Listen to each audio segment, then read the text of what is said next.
Hello student. তো আমরা আজকে ক্লাস 11-এর পরিবেশ রসায়ন বা এনভায়রনমেন্টাল কেমিস্ট্রি সম্পর্কে পড়ব। দেখো, পরিবেশ সম্পর্কে আগের ক্লাসে তোমরা কম বেশি নিশ্চয়ই পড়েছো, এবং পরিবেশ সম্পর্কে তোমাদের কম বেশি ধারণা সবারই আছে। তো এই অধ্যায়ে আমরা পরিবেশ রসায়ন সম্পর্কে পড়ব, যেখানে বিভিন্ন প্রকার রাসায়নিক উপাদানের পরিবেশের উৎস বা বিক্রিয়া এবং পরিবেশের উপর সেই সমস্ত রাসায়নিকের প্রভাব কী, সেই সমস্ত সম্পর্কে আমরা কিন্তু এই চ্যাপ্টারে জানব। ঠিক আছে? তো পরিবেশ রসায়ন বলতে আমরা কি বুঝি? দেখো, পরিবেশ রসায়ন বলতে আচ্ছা, আমরা পরিবেশ বলতে কি জানি? পরিবেশ মানে কি? মানে বিভিন্ন জৈবিক এবং অজৈবিক উপাদানের সমষ্টি, বা জীবের অস্তিত্ব রক্ষা, বৃদ্ধি, উন্নয়ন, প্রজননের প্রভাব বিস্তার করে, তাকেই তো পরিবেশ বলে। পরিবেশ মানে কি? সজীব এবং যেগুলো অজৈবিক বা যেগুলো জড় উপাদান, এগুলোর সমষ্টি হচ্ছে আমাদের পরিবেশ। মানে আমাদের চারপাশে যে সমস্ত জল, বায়ু, মাটি, আলো যা আছে মোটামুটি আমাদের চারপাশে, সমস্তগুলোকে নিয়েই কিন্তু আমাদের পরিবেশ। তো এই পরিবেশের রসায়নে আমরা যখন পড়ব, তো তার আগে আমরা কিছু টার্ম বা কিছু শব্দ সম্পর্কে আমরা জানব। তার মধ্যে যেমন 1 নম্বর হচ্ছে দূষক কি। ঠিক আছে? দূষক বা যেটাকে আমরা পলুট্যান্ট বলি, পলুট্যান্ট, এটা কি? দেখো, দূষক হচ্ছে কোনো পদার্থ বা এমন একটা পদার্থ যেটা পরিবেশে তার স্বাভাবিক যে পরিমাণ, তার থেকে অধিক পরিমাণে উপস্থিত থেকে মানুষ বা অন্যান্য জীবের স্বাভাবিক জীবনযাত্রার উপর বিরূপ প্রতিক্রিয়া সৃষ্টি করে, সেটাই হচ্ছে দূষক, বা সেই পদার্থটাকে আমরা দূষক বলি। যেমন ধরো, বায়ুতে কার্বন ডাইঅক্সাইডের পরিমাণ 0.1 ppm। এবার যদি এর পরিমাণটা 50, 60 বা 100 ppm হয়ে যায়, বা তার বেশি হয়, তখন সেই যে কার্বন ডাইঅক্সাইড বা কার্বন মনোক্সাইড, যেটা বললাম কার্বন মনোক্সাইড, এর বাতাসের পরিমাণ 0.1 পার্টস পার মিলিয়ন বা ppm যেটাকে আমরা বলি। এবার যদি এটা হচ্ছে স্বাভাবিক পরিমাণ, যদি এটার পরিমাণ এরকম হয়ে যায় যে 50 বা 60 ppm বা তার বেশি যদি হয়ে যায়, তাহলে তখন কী হবে? এটা পরিবেশ বা মানুষের ক্ষতি করবে। ঠিক আছে? তখন এটাকে আমরা বলবো দূষক, যেটার যেটার মানে কোনো একটা ধরো উপাদান পরিবেশের, যার স্বাভাবিক যতটা থাকার কথা তার থেকে যদি বেশি হয়ে যায়, এবং সেটা যদি মানুষ এবং অন্যান্য জীবের স্বাভাবিক জীবনযাত্রার উপর প্রভাব বা প্রতিক্রিয়া সৃষ্টি করে, তখন আমরা সেটাকে বলবো, বা সেই উপাদানটা কি বলবো? দূষক। এই দূষক আবার দু রকমের, প্রাথমিক দূষক আর গৌণ দূষক। ঠিক আছে? দেখো, প্রাথমিক দূষক হচ্ছে যে সমস্ত দূষক কোনো উৎস থেকে নির্গত হয়ে সরাসরি অপরিবর্তিত অবস্থায় পরিবেশে আসবে। যেমন ধরো, এই যেটা বললাম, CO2, ঠিক আছে, মানে carbon monoxide, carbon dioxide, sulphur dioxide, ঠিক আছে, এই যে অক্সাইডগুলো বললাম, এদের কি বলা হচ্ছে? প্রাথমিক দূষক। কি কি বললাম? প্রাথমিক দূষকের উদাহরণ একটু মনে রাখবে। দেখো, এই চ্যাপ্টারটা অ্যাকচুয়ালি তোমাদের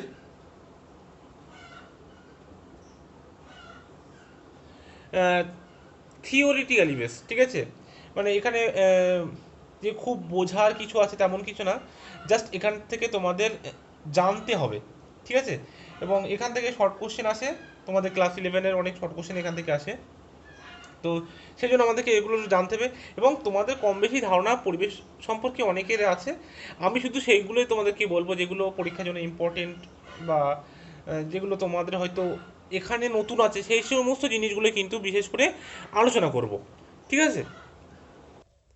দেখো, দূষক হতে পারে তোমার, এটা কঠিন হতে পারে, তরল হতে পারে, গ্যাসিয়াস হতে পারে, দূষক যে কোনো প্রকার হতে পারে। কিন্তু সেই যে সমস্ত দূষকগুলোকে প্রাথমিক দূষক আর গৌণ দূষকে ভাগ করা হয়। প্রাথমিক দূষক মানে কি বললাম? বললাম যে যে সমস্ত দূষক কোনো একটা উৎস থেকে নির্গত হয়ে সরাসরি অপরিবর্তিত অবস্থায় পরিবেশে আসে। ঠিক আছে? আর গৌণ দূষক বলতে কি? আচ্ছা, প্রাথমিক সমূহ উদাহরণ কি বললাম? বললাম SO2, CO2, CO এটসেট্রা। ঠিক আছে। আর যেগুলো গৌণ দূষক আছে, একটা কি বললাম, গৌণ দূষকটা হচ্ছে প্রাইমারি দূষক নিজেদের মধ্যে বিক্রিয়া করে যদি একটা নতুন দূষক তৈরি করে, বা কোনো একটা প্রাথমিক দূষক আসলো, সেটা আবার পরিবেশের অন্য কোনো একটা উপাদানের সাথে বিক্রিয়া করে একটা নতুন দূষক তৈরি করলো, যেটা পরিবেশ থেকে সরাসরি আসে না। ঠিক আছে, সেগুলোকে আমরা বলি গৌণ দূষক। বুঝে গেল? যেমন একটা উদাহরণ হচ্ছে প্যান। প্যানের পুরো কথা কি না, পারঅক্সি অ্যাসাইল নাইট্রেট। কি বললাম? পারঅক্সি অ্যাসাইল নাইট্রেট। মনে থাকবে প্যানের পুরো অর্থ পারঅক্সি অ্যাসাইল নাইট্রেট। লিখে দেবো এখানে, পারঅক্সি অ্যাসাইল নাইট্রেট, এটা হচ্ছে একটা গৌণ দূষকের উদাহরণ। ঠিক আছে। আবার দেখো, দূষকগুলোকে কোনোটা বায়োডিগ্রেডেবল বা কোনোটা নন বায়োডিগ্রেডেবল। বায়োডিগ্রেডেবল বলতে কি, মানে যে সমস্ত দূষক ব্যাকটেরিয়া বা জীবাণু দ্বারা বিশ্লিষ্ট হতে পারে বা যেটা নষ্ট হয়ে যায়, ঠিক আছে, সেগুলোকে বলে বায়োডিগ্রেডেবল। আর যেগুলো নষ্ট হয় না, পৃথিবীতে দীর্ঘদিন দিনের পর দিন থেকেই যায়, ঠিক আছে, অপরিবর্তিত অবস্থায়, সেগুলোকে আমরা বলবো নন বায়োডিগ্রেডেবল দূষক। ঠিক আছে। তো কোনো একটা দূষক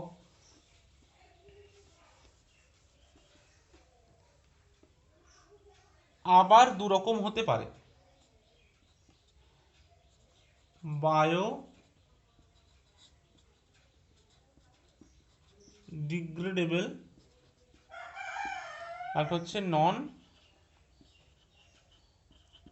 বায়ো ডিগ্রেডেবল। বায়োডিগ্রেডেবল মানে কি বললাম? বায়োডিগ্রেডেবল মানে সেই সমস্ত দূষক যারা ব্যাকটেরিয়া বা জীবাণু দ্বারা বিশ্লিষ্ট হতে পারে এবং কি হবে, এটা একসময় বিনষ্ট হয়ে যায়। ঠিক আছে।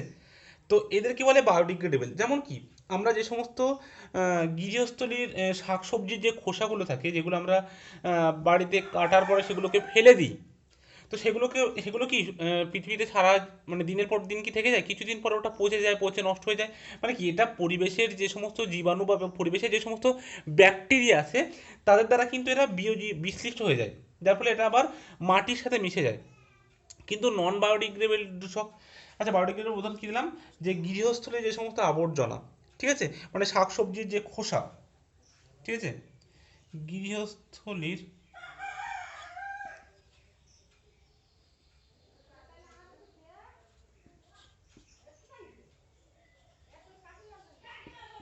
আবর্জনা, ঠিক আছে, গৃহস্থলীর আবর্জনা, বা আমরা বলতে পারি আমাদের বাড়িতে যে সমস্ত গবাদি পশুর থেকে যে সমস্ত আবর্জনা বার হয়, সেগুলোও কিন্তু আমাদের বায়োডিগ্রেডেবল। ঠিক আছে। আর নন বায়োডিগ্রেডেবল কোনগুলো? যে সমস্ত দূষকগুলো কি আমাদের পরিবেশে যে সমস্ত ব্যাকটেরিয়া আছে বা জীবাণু আছে, তাদের দ্বারা বিশ্লিষ্ট হতে পারে না। ঠিক আছে, তাদেরকে বলা হয় নন বায়োডিগ্রেডেবল।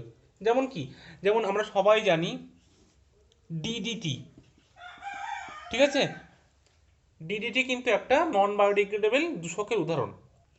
তোমরা আরও অনেক উদাহরণ বায়োডিগ্রেডেবল এবং নন বায়োডিগ্রেডেবল দূষকের তোমরা বইতে পেয়ে যাবে, সেখান থেকে আরও দেখে নেবে। এবার দেখো, আরও কিছু তোমাদের কাছে এখানে কিছু টার্ম আছে যেগুলো তোমাদেরকে জানতে হবে নতুন। ঠিক আছে। তার মধ্যে একটা প্রথম হচ্ছে কন্টামিনেন্ট। কি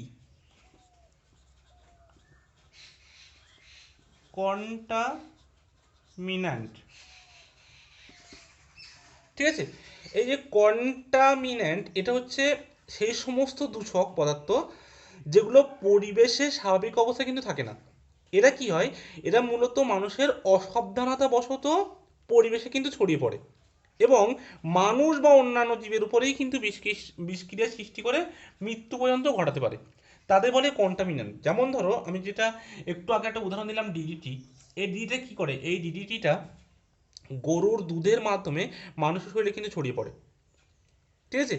আমরা যখন কীটনাশকটা আমরা বিভিন্ন আমাদের জমিতে বা মাঠে এগুলোকে ইউজ করি, সেই সেখান থেকে গরুরা যে সমস্ত মানে ঘাস জাতীয় বা সবুজ যে কোনো আহ, যে খাদ্য গ্রহণ করে, গরু বা ছাগল যাই বলো, তো তাদের দুধ আমরা যখন পান করি, তো সেই দুধের মাধ্যমে কিন্তু মানব দেহে প্রবেশ করে। ঠিক আছে?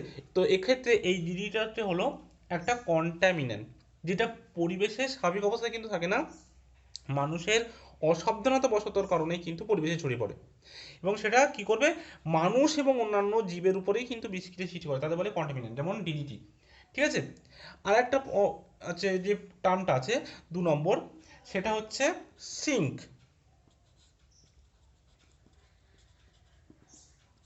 দেখো সিঙ্কটা কি, সিঙ্কটা হচ্ছে পরিবেশের কোনো একটা মাধ্যম যেটা না দীর্ঘকাল ব্যাপী কোনো দূষকের সঙ্গে বিক্রিয়া করে ক্রমাগত ওই দূষকের বিনাশ সাধন করতে পারে, তাকেই বলবে যে ওই মাধ্যমটির বা ওই দূষকের সিঙ্ক। ঠিক আছে?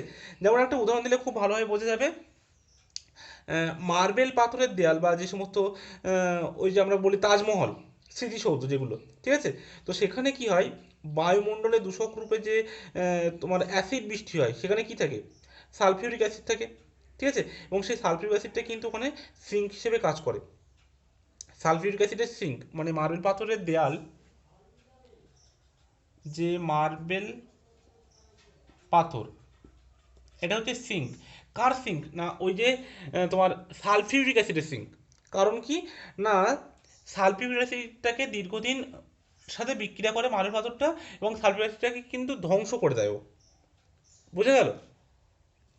তাহলে এখানে মার্বেল পাথরটা হচ্ছে তোমার সিঙ্ক, আর যেটা সালফিউরিক অ্যাসিড যেটা বললাম দূষক, সেটা হচ্ছে দূষক আর কি। তো এই মার্বেল পাথরের সাথে যখন অ্যাসিড বৃষ্টি রূপে H2SO4 বা যে অ্যাসিডগুলো আসে, সেই অ্যাসিডগুলোর সাথে এই মার্বেল পাথর দীর্ঘদিন বিক্রিয়া করে এবং সেই সমস্ত অ্যাসিডগুলোকে মানে নষ্ট করে দেয়। ঠিক আছে? তো এখানে মার্বেল পাথরটা হচ্ছে ওই দূষকের সিঙ্ক হিসেবে কাজ করে। ঠিক আছে? তারপর দেখো আর একটা আছে, সেটা হচ্ছে দূষকের পাথওয়ে। 3 নম্বর যেটা আছে, পাথওয়ে অফ পলিউট্যান্টস বা দূষকের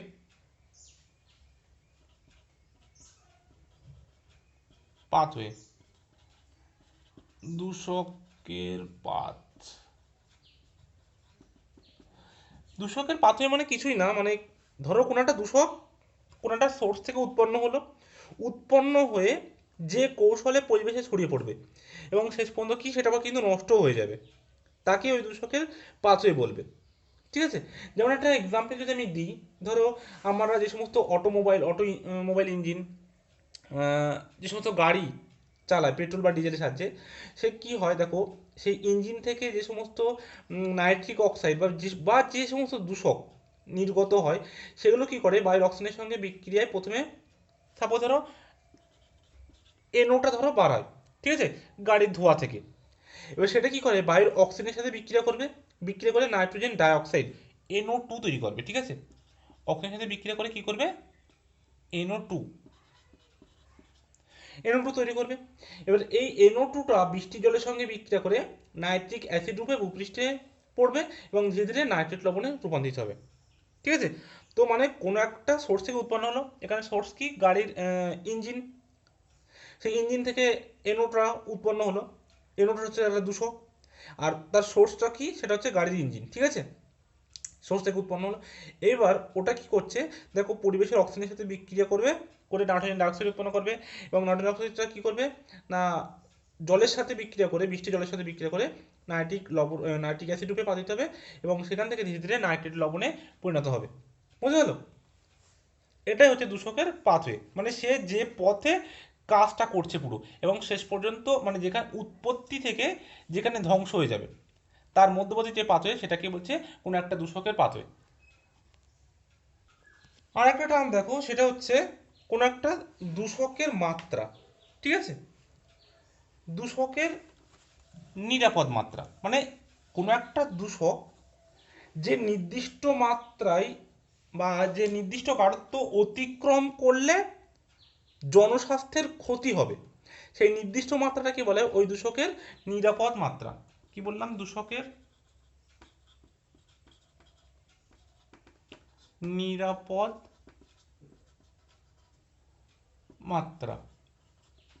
ঠিক আছে, এটাকে বলা হয় থ্রেশহোল্ড লিমিট ভ্যালু বা টিএলভি, থ্রেশহোল্ড লিমিট ভ্যালু। মানে কোনো একটা দূষকের যে নির্দিষ্ট মাত্রা বা নির্দিষ্ট গাঢ়ত্ব অতিক্রম করলে জীবজগতের উপর বা জনস্বাস্থ্যের ক্ষতি হয়, সেই নির্দিষ্ট মাত্রাকে কিন্তু ওই দূষকের নিরাপদ মাত্রা বা টিএলভি বলে।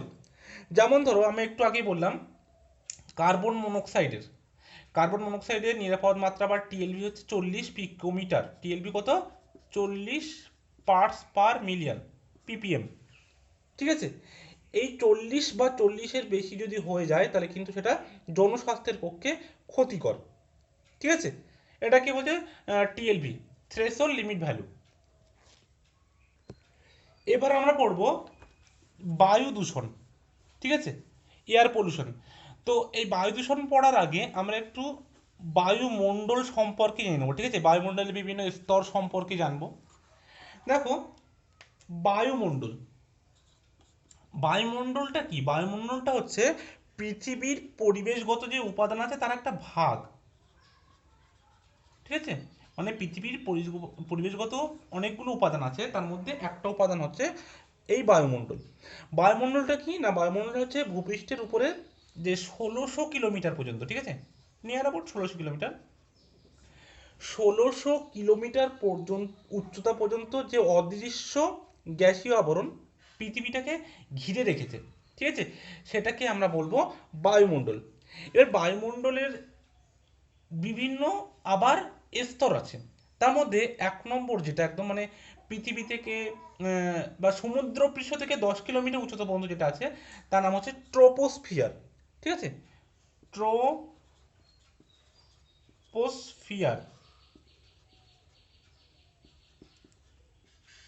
এই যে বায়ুমণ্ডলের যে বিভিন্ন স্তরগুলো আছে এগুলো কিন্তু উষ্ণতা এবং উচ্চতার ভিত্তিতে, যে কোনটা কত উচ্চতা পর্যন্ত আছে বা কোন বায়ুমণ্ডলের উষ্ণতা কেমন, তার উপর ভিত্তি করে কিন্তু এই ভাগগুলো করা হচ্ছে। তার মধ্যে প্রথম যে স্তরটা তার নাম হচ্ছে ট্রোপোস্ফিয়ার। এটা সমুদ্রপৃষ্ঠ থেকে 10 কিলোমিটার উচ্চতা পর্যন্ত অবস্থিত। ঠিক আছে, বা ভূপৃষ্ঠ থেকে যেটা বলতে পারো 10 কিলোমিটার পর্যন্ত। এবার দেখো 2 নম্বর যেটা আছে সেটা হচ্ছে স্ট্রাটোস্ফিয়ার। স্ট্রাটোস্ফিয়ার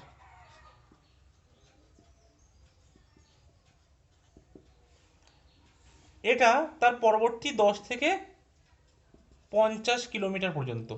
ঠিক আছে, তারপরে আছে তোমার মেসোস্ফিয়ার, থার্মোস্ফিয়ার, এগুলো তো আছে। ঠিক আছে, এবার দেখো, যেহেতু আমরা বায়ু দূষণ সম্পর্কে পড়বো তো বায়ুমণ্ডলের মোট বায়ুর 50% কিন্তু ওই 5 থেকে 5.5 কিলোমিটারের মধ্যে অবস্থিত, আর 99% কিন্তু 30 কিলোমিটারের মধ্যে। ঠিক আছে, মানে 50 কিলোমিটার পর্যন্ত আমাদেরকে যেতে হবে না। মানে পুরো বায়ুমণ্ডলের পুরো যে সমস্ত উপাদানগুলো আছে সেগুলো সমুদ্রপৃষ্ঠ থেকে মোটামুটি 30 কিলোমিটারের মধ্যে, তার মধ্যে 50% কিন্তু 5 কিলোমিটারের মধ্যে, আর বাকি 50% তোমার 30 কিলোমিটারের মধ্যে পড়ে যাবে। ঠিক আছে, তারপরে কিন্তু পুরো মহাশূন্য। তো আমরা যখন বায়ু দূষণ পড়বো জাস্ট এই দুটো স্তর সম্পর্কে পড়লে আমাদের চলবে। এছাড়া যে মেসোস্ফিয়ার, থার্মোস্ফিয়ার আছে সেগুলো কিন্তু আমাদের মানে বায়ু দূষণ সম্পর্কে পড়ার জন্য তো কোনো দরকার নেই। তোমরা জাস্ট মেসোস্ফিয়ার যেটা আছে, থার্মোস্ফিয়ার যেটা আছে, তাদের তুমি উচ্চতাগুলো পড়ে নেবে। ঠিক আছে, যেমন মেসোস্ফিয়ার হচ্ছে 50 থেকে 85, আর থার্মোস্ফিয়ারটা হচ্ছে 85 থেকে 500। ঠিক আছে, এবার ওর মধ্যে আবার অনেকগুলো ভাগটা আছে, ওজন স্তর স্তর, ঠিক আছে, সেগুলো তোমরা দেখে নেবে। আমরা যেহেতু বায়ু দূষণটা পড়বো তো আমাদের এই দুটো স্তর সম্পর্কে জানলেই চলবে। ঠিক আছে, আর এটা তোমরা কিন্তু সবাই জানো যে স্ট্রাটোস্ফিয়ারে যে ওজোন থাকে, ঠিক আছে, স্ট্রাটোস্ফিয়ারে যে ওজোনটা থাকে সেই ওজোনটা কিন্তু সূর্য থেকে আগত যে ইউভি রশ্মি, যেটা আমাদের শরীরের পক্ষে ক্ষতিকর, তার কিন্তু 99.5% কিন্তু সেটা আটকে দেয়। সূর্য থেকে যে সমস্ত ক্ষতিকারক রশ্মি আসে সেই সমস্ত ক্ষতিকারক রশ্মিকে আটকে দেয় কে না, ওজোন। ঠিক আছে, সেটা কিন্তু এই স্ট্রাটোস্ফিয়ারেই অবস্থিত। তো এরপরে আমরা পড়বো বায়ু দূষণ। ঠিক আছে, এবং সেখানে আমরা কি দেখবো যে বিভিন্ন মুখ্য বায়ু দূষকগুলোর উৎস এবং তার ক্ষতিকারক প্রভাব। ঠিক আছে, তো সবাই এবার হেডিং দেবে বায়ু দূষণ।